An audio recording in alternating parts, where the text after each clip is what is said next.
ama ser amada. Pero antes, creo que debemos analizar la manera en que amamos a otros, y hacerlo a través de la palabra de Dios. Desde el libro de Gálatas, capítulo 5.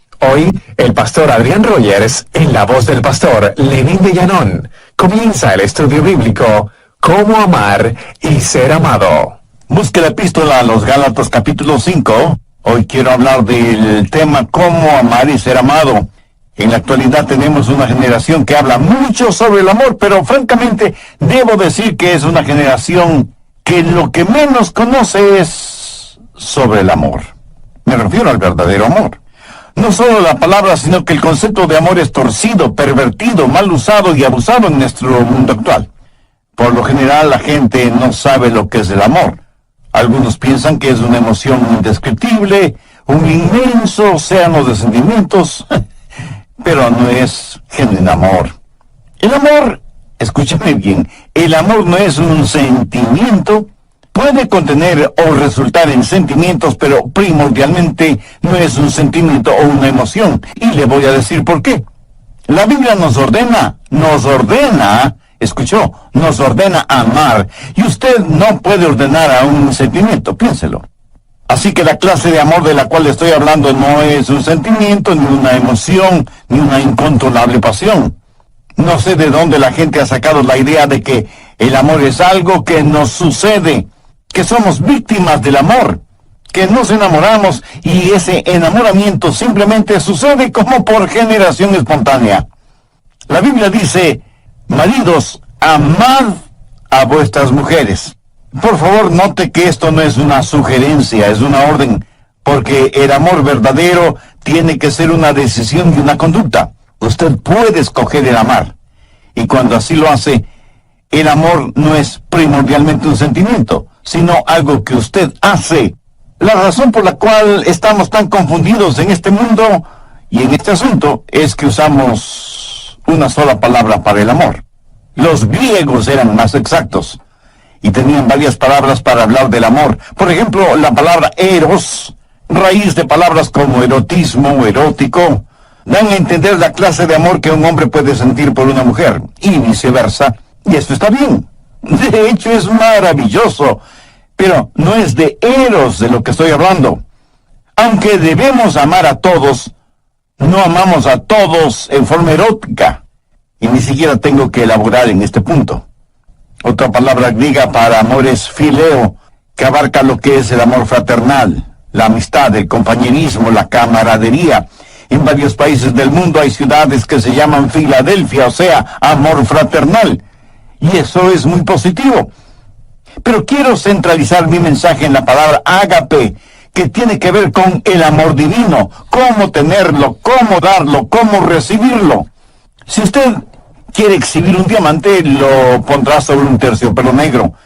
Entonces podrá apreciar ese diamante en toda su exquisita belleza y perfección. ¿Sabe qué eso hace Dios con el amor ágape? Lo pone sobre el terciopelo negro de las obras de la carne. Veamos Gálatas 5, empezando en el verso 19. Y manifiestas son las obras de la carne, que son adulterio, fornicación, inmundicia, lascivia, idolatría, hechicerías, enemistades, celos, iras, contiendas, disensiones, herejía, envidias, homicidios, borracheras, orgías y cosas semejantes a estas. Note que todas estas cosas que el apóstol menciona son totalmente opuestas al amor. Y Pablo continúa diciendo, los que practican tales cosas no heredarán el reino de Dios. Ahora, si usted puede relacionar su nombre con esta lista, si ese es su estilo de vida, si eso es algo que usted practica voluntariamente, a menos que usted se arrepienta y busque el perdón de Dios, su camino tiene un destino final, el infierno. La palabra de Dios es completamente clara y tajante al respecto. Los que practican tales cosas no heredarán el reino de Dios. Y eso es lo que Dios dice. Esto no significa que usted como creyente no tropezará ni caerá.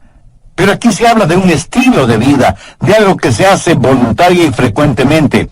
Y si usted no practica un estilo de vida cristiano, eso quiere decir que usted no es salvo. Veamos ahora los versos 22 y 23. Mas el fruto del Espíritu es amor, gozo, paz, paciencia, benignidad, bondad, fe, mansedumbre, templanza. Contra tales cosas no hay ley. Nunca habrá una ley que diga que no puede amar, que no debe ser bondadoso o que le prohíba ser humilde, ¿verdad? Pero sí hay leyes contra las obras de la carne, pero no hay leyes contra el fruto del Espíritu. Hay 9 cualidades en el fruto del Espíritu y vamos a estudiarlas tanto como nos sea posible. Pero no solo que vamos a ver el fruto del Espíritu, sino que nos vamos a examinar a nosotros mismos para saber si somos en realidad cristianos espirituales y maduros. Vivimos en una generación que habla mucho acerca de los dones del Espíritu, profecía, hablar en lenguas, sanidades. Parece que cada persona está diciendo: este es mi don espiritual, ¿cuál es el tuyo?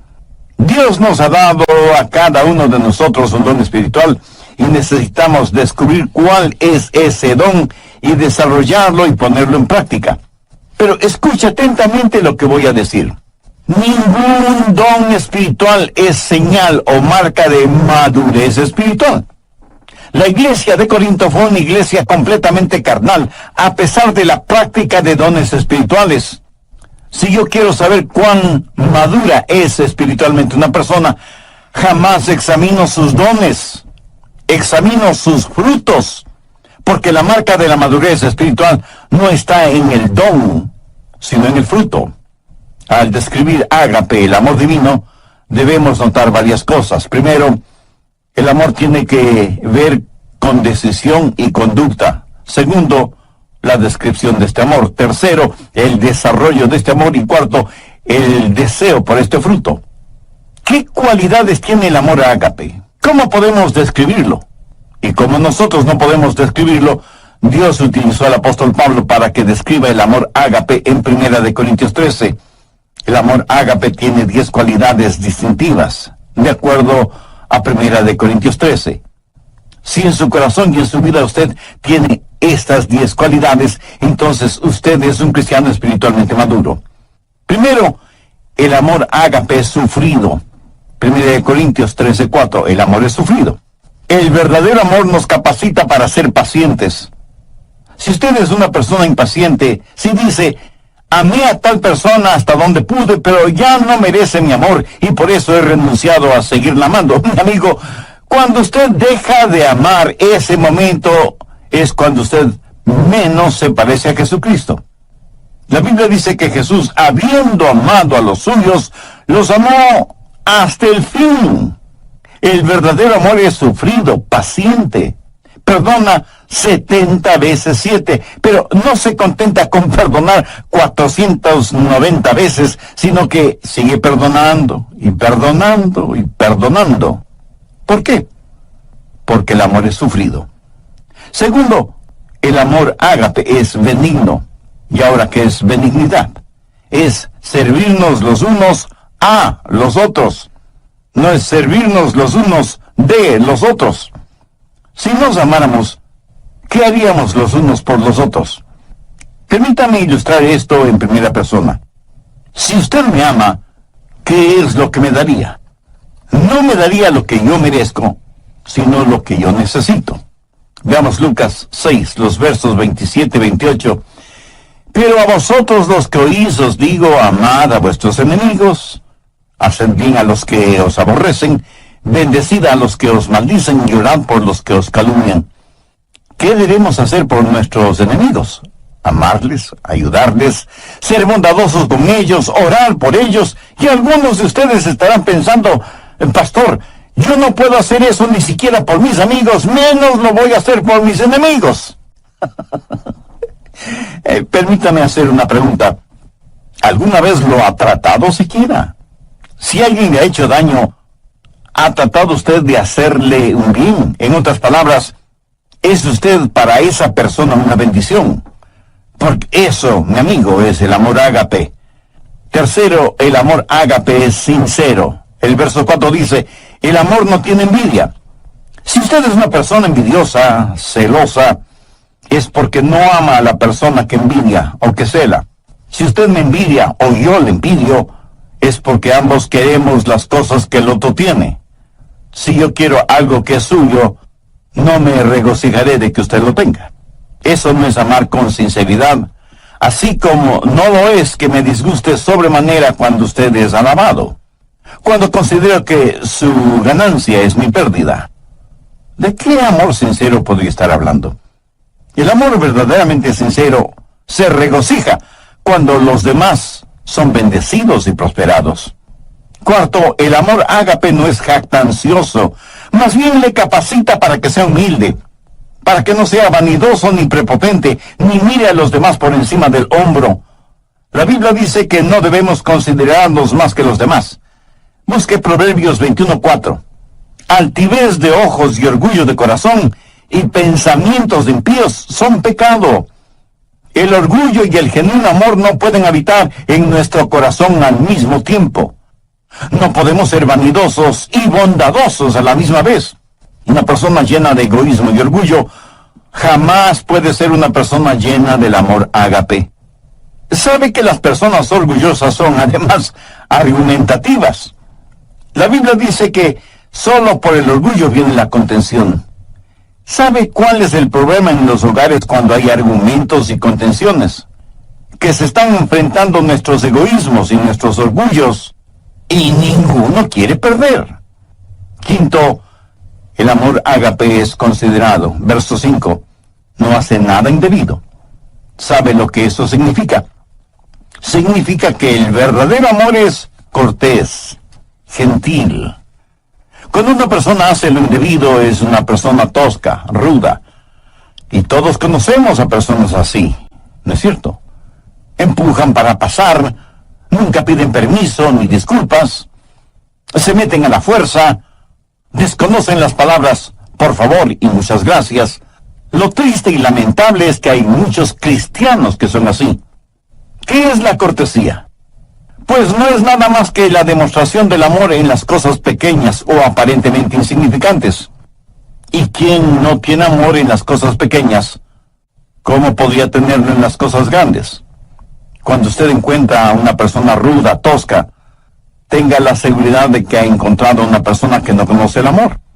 Una persona que no puede ser el reflejo del Señor Jesucristo, quien fue humilde y gentil, y siempre pensó primero en los demás.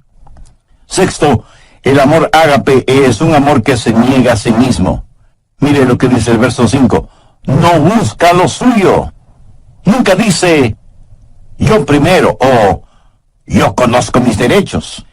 Escúcheme, cuando usted oye a una persona decir que conoce sus derechos, tenga la seguridad de que no está hablando motivada por el amor. Permítame decir una cosa muy importante. Cuando usted recibió al Señor Jesucristo y fue salvo, usted perdió todos sus derechos. Porque ¿qué derechos tiene una persona muerta? Usted está crucificado con Cristo. Ha sido comprado por un precio. Ahora pertenece a Jesucristo. Y ahora sus derechos son los derechos de Jesús. Y Él es quien le ordena amar. Usted ya no puede buscar lo suyo. Debe procurar el honor y la gloria para Jesús y el bienestar de los demás. Ese es el genuino amor que no busca lo suyo. Un muy consagrado siervo de Dios alguna vez dijo, cuando usted enseña a alguien sus derechos, tendrá una revolución. Cuando usted enseña a la gente sus responsabilidades, tendrá un avivamiento. Muy bien dicho, ¿no le parece? Cuando dejemos de pensar en nuestros derechos y comencemos a pensar en nuestras responsabilidades, cuando dejemos de buscar solo lo nuestro y comencemos a ser de bendición para los otros, le aseguro que las cosas cambiarán en el mundo. Séptimo, el amor ágape es un amor sereno. Dice la Biblia que el amor no se irrita. ¿Conoce usted a personas que son como fósforo y que se encienden con el menor roce? Con la más insignificante provocación explosionan, afectando a todos y a todo a su alrededor. Y luego dicen, no quise hacerlo, lo siento. Lo bueno es que se me pasa pronto. Eso podrá ser cierto, pero hay cadáveres a su alrededor. Un huracán o un terremoto es solo cuestión de segundos, y sin embargo, mire toda la devastación que dejan. Uno no pierde el temperamento así porque sí. Si usted explota de esa manera es porque en su interior, en su corazón, no existe el amor de Dios. Si quiere saber con qué está lleno, vea qué es lo que sale de usted cuando es provocado. Una de las manchas en la vida de muchos cristianos es precisamente un temperamento irascible. El verdadero amor es sereno.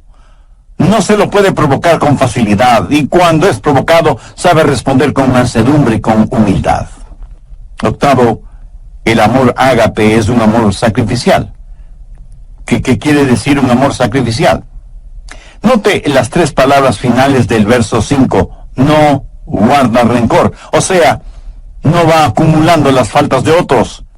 El amor ágape tiene la capacidad de perdonar y olvidar. Pero eso, mi amigo, eso cuesta. En algún programa anterior dije que no puede haber perdón sin que alguien pague el precio. Por ejemplo, si usted me debe $100 y yo le perdono esa deuda, el perdonarle me costó $100. ¿Lo entiende? Muchos de nosotros somos magníficos amanuenses y mantenemos una detallada lista de lo malo que los otros nos han hecho. Y no solo somos amanuenses, sino también buenos contadores. Y en nuestro libro de contabilidad anotamos minuciosamente lo que los otros nos deben. Y no estoy hablando necesariamente de dinero. Tenemos necesidad de aprender a perdonar y olvidar, sabiendo que hay un precio que pagar y un dolor que experimentar. El precio y el dolor lo pagó y lo sintió Cristo en la cruz del Calvario. Es la máxima demostración del amor sacrificial.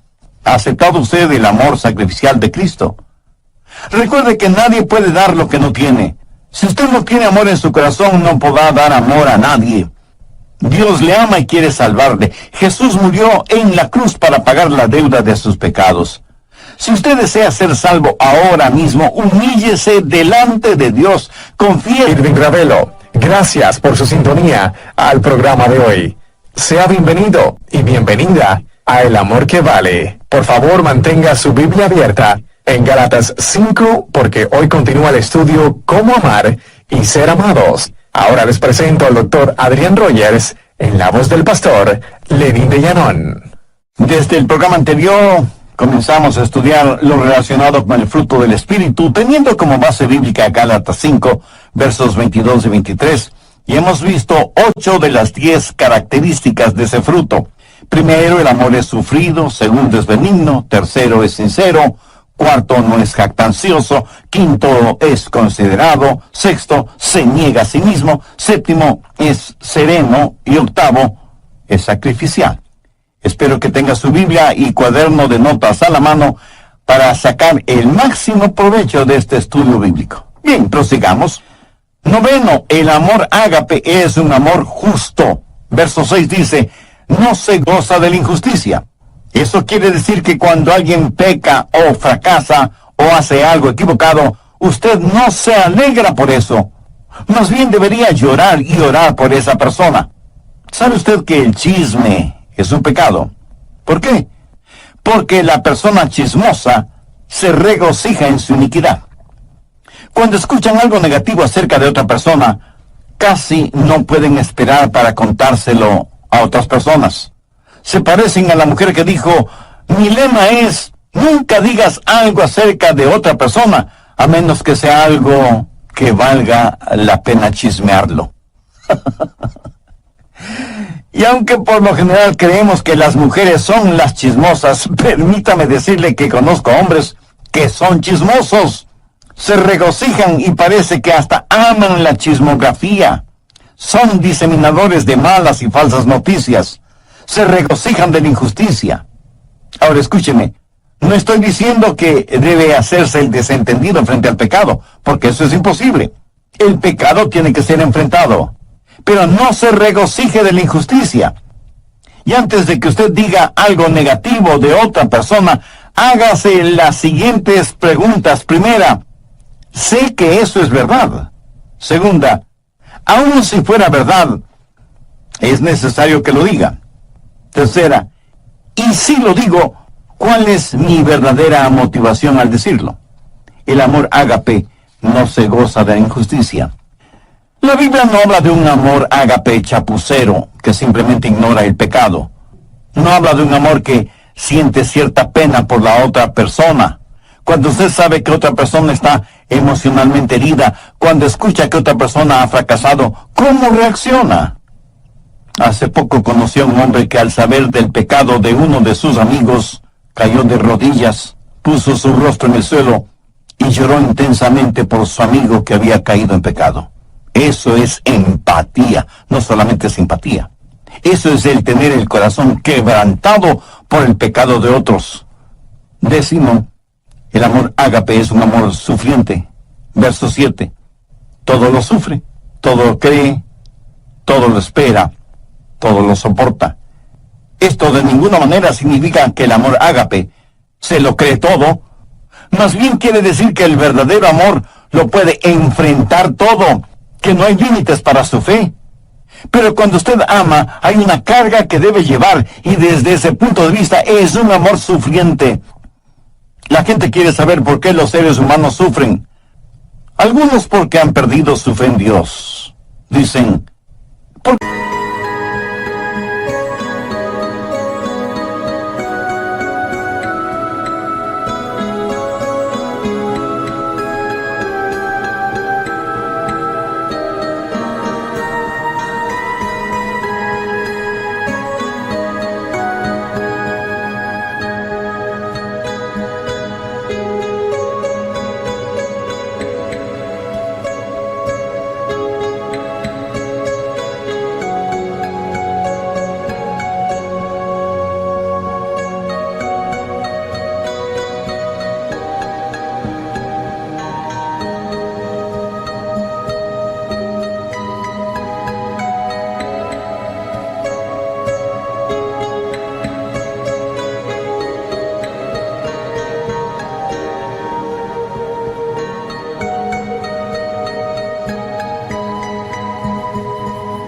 ¿Por qué Dios permite que los humanos sufran? Si Él es un Dios que todo lo sabe y todo lo puede, ¿por qué no detiene o elimina el sufrimiento?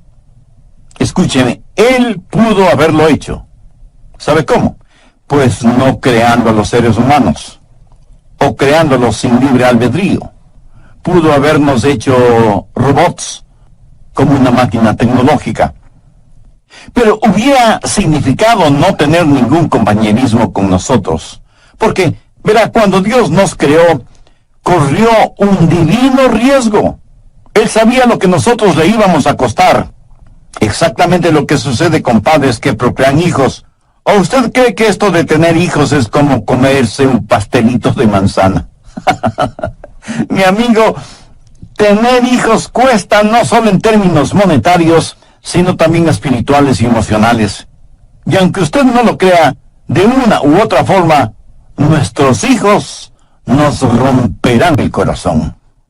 Dios sabía lo que iba a costar cuando nos creó y nos dio la capacidad de elegir, y elegimos pecar. Cuando nos dio la capacidad de decir sí, también nos dio la capacidad de decir no. Para que un ser humano escoja a Dios, debe querer escoger a Dios. ¿Lo entiende? Dios nos dio ese libre albedrío, nos hizo de esa manera, pero al mismo tiempo Dios sabía que iba a sufrir. Cuando Dios escogió amar, escogió también el sufrir. Y alguien me preguntará, Pastor, ¿puede Dios sufrir? Permítame responder con una pregunta. ¿Sufre usted como padre cuando su hijo hace algo equivocado? Piénselo bien antes de contestar.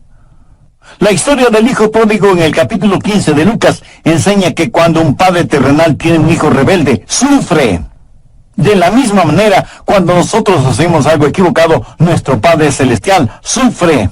En Efesios 4:30 leemos, no contristéis al Santo Espíritu de Dios. ¿Lo ve? Nosotros podemos contristar al Santo Espíritu de Dios. Un aparato electrodoméstico, cuando se daña, le puede molestar. Pero solo sus hijos le pueden contristar, entristecer.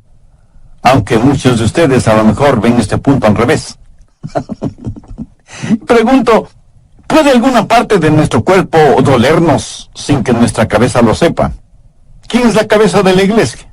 El Señor Jesucristo. Cuando su cuerpo, o sea, la iglesia, sufre, no sufre el Señor Jesucristo. Cuando Pablo se encontró con Jesús en el camino a Damasco, ¿qué le dijo Jesús? Saulo, Saulo, ¿por qué me persigues? La respuesta de Pablo: si el asunto no fuera tan serio, sería casi infantil. Le dijo que no le perseguía a él, a Jesús, sino a los cristianos. Escúcheme, cuando usted persigue al cuerpo, también persigue a la cabeza. Cuando el cuerpo sufre, la cabeza sufre, y Jesús fue perseguido. Cuando una novia es infiel, impura, y no le presta ninguna atención al novio, ¿cree usted que el novio sufrirá? Le puedo asegurar que sí. ¿Quién es la novia? La iglesia. ¿Quién es el novio? El Señor Jesús. Cuando la novia sufre, el novio sufre también. Y cuando el novio decide amar a la novia, también decide sufrir. Y algunos dirán: pero Dios es Dios. Él no tiene que sufrir. Ciertamente, Él no tiene que sufrir, pero Él escogió sufrir. ¿Por qué? Déjenme mostrar este punto. Suponga que usted y su cónyuge van a tomar las vacaciones soñadas toda una vida. ¿Será su segunda luna de miel en una de las islas de Hawái? Suponga que alguien les ha provisto un precioso condominio en la isla, a la orilla de una fabulosa playa, pero asimismo suponga que no tienen suficiente dinero para hacer todo lo que quieren hacer. Pero ya están ahí, dispuestos a disfrutar a plenitud del sol, la playa, el mar, las palmeras, la música y la deliciosa comida. Suponga que más o menos a las 6 horas de estar en la isla, en el continente, uno de sus nietos es golpeado por un automóvil y las preguntas surgen de inmediato. Debemos llamar a los abuelos para avisarles. Debemos interrumpir sus tan anheladas vacaciones. Ahora, ¿cuántos abuelitos y abuelitas que me están escuchando dirían: prefiero no saber nada y que me dejen disfrutar de mis vacaciones? ¿Cuántos tendrían la actitud de: si algo malo sucede, sea lo que sea, no queremos saberlo? No queremos que nada arruine nuestras vacaciones. Le puedo asegurar que antes de viajar rumbo a Hawái, usted habrá dicho a sus hijos y demás familiares: si algo sucede, llámenos de inmediato. Si algo podemos hacer desde allá, lo haremos. Y si no, regresaremos en el próximo vuelo. Eso es lo que hace el amor sacrificial. Las necesidades...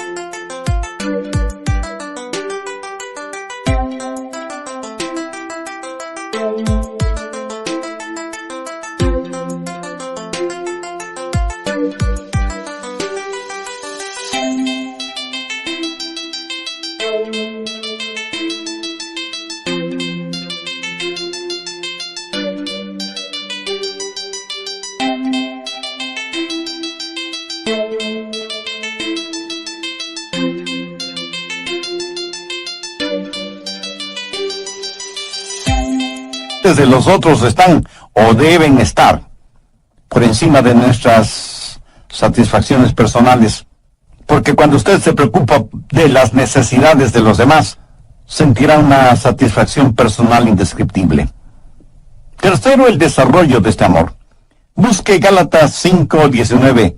Habla de las obras de la carne. Las obras de la carne son naturales. Las obras del Espíritu son sobrenaturales. Las obras de la carne es lo que hace el pecado en nosotros. El fruto del Espíritu es lo que...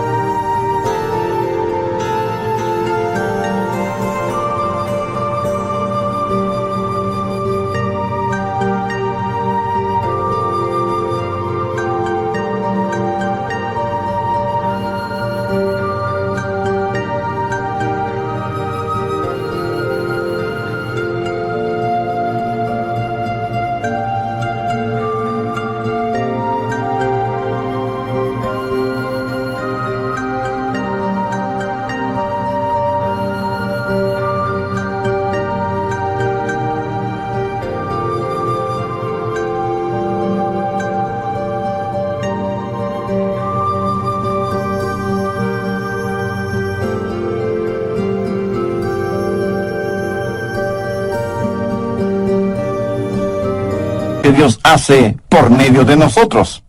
Y esta clase de amor no la podemos producir por nosotros mismos, pero es la clase de amor que debemos llevar. En Juan 15:5 leemos que Jesús dijo: yo soy la vid, vosotros los pámpanos, separados de mí nada podéis hacer. Note que Jesús no dice que nosotros produciremos esta clase de amor. Romanos 5:5 es un versículo muy interesante, porque el amor de Dios ha sido derramado en nuestros corazones por el Espíritu Santo que nos fue dado. ¿Lo ve? Aquí se está hablando de un amor sobrenatural, el amor que proviene de la vid, se esparce en los pámpanos y produce el fruto. ¿Lo entiende? Usted no produce el fruto, solamente lo lleva. Yo nací y fui criado en la Florida, tierra de frutos cítricos por excelencia. En casa teníamos árboles ornamentales de naranjas agrias. El fruto era imposible para el paladar, pero los árboles eran hermosos. Y se necesita mucha paciencia y mucho trabajo para lograr que al fin esos árboles de naranjas agrias produzcan naranjas dulces. Ahora suponga que usted tiene un árbol de naranjas agrias, pero quiere que dé naranjas dulces. ¿Qué puede hacer? Bueno, podría podar el árbol. ¿Piensa que eso es suficiente para tener naranjas dulces? No. Entonces se le ocurre una idea genial. Va a trasplantar el árbol, lo va a trasplantar de un lado del terreno al otro lado. Como aplicación diré que muchos trasplantan el árbol de sus vidas de una iglesia a otra iglesia, pero siguen siendo cristianos agrios. Y el cambiar de membresía es como cambiar un cadáver de una tumba a otra. Perdonen esta comparación, así un poco esquelética. Como el cambiar el árbol de naranjas agrias de un lugar a otro no produce naranjas dulces, ¿qué más puede hacer? Bueno, pues ponerle nueva tierra, con bastante abono orgánico, no químico, cuidar el nivel de humedad de la tierra, que no le falta agua ni fertilizantes, y por último, cambiarle de nombre. Ya no se llamará árbol de naranjas agrias, sino árbol de naranjas dulces. Y para ayudarle al árbol a que produzca naranjas dulces, usted amarra en sus ramas varias deliciosas y dulces naranjas, esperando que esas ricas naranjas motiven al árbol a dar naranjas dulces. Y muchos de ustedes me dirán con toda razón que nadie, por ignorante que sea en cuestión de árboles frutales, haría una tontería así. Mi amigo, no es asunto de trasplante, ni asunto de podar el árbol, ni de fertilizarlo, ni de cambiarle de nombre, ni de amarrar en sus ramas buenos frutos, que solo serán decorativos. Es la naturaleza del árbol la que debe ser cambiada. Cuando ese árbol sea injertado en un árbol bueno, la naturaleza de ese árbol será cambiada, porque recibirá una naturaleza que no es la suya propia, pero tendrá que aprender a llevar el fruto de su nueva naturaleza. La Biblia dice que cuando somos salvos, somos participantes de la naturaleza divina. La naturaleza de Dios viene a nosotros.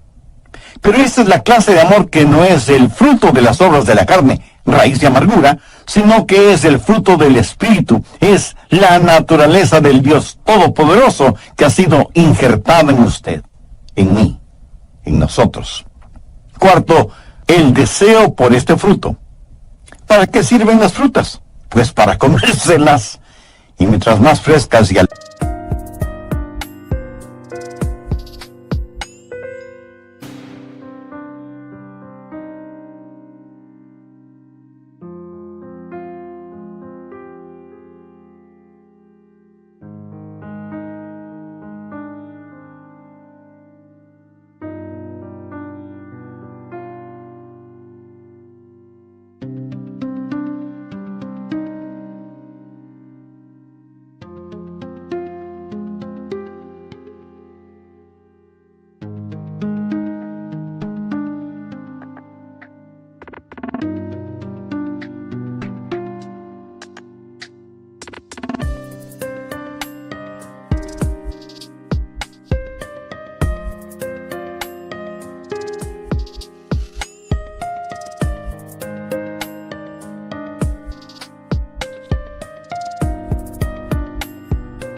natural mucho mejor.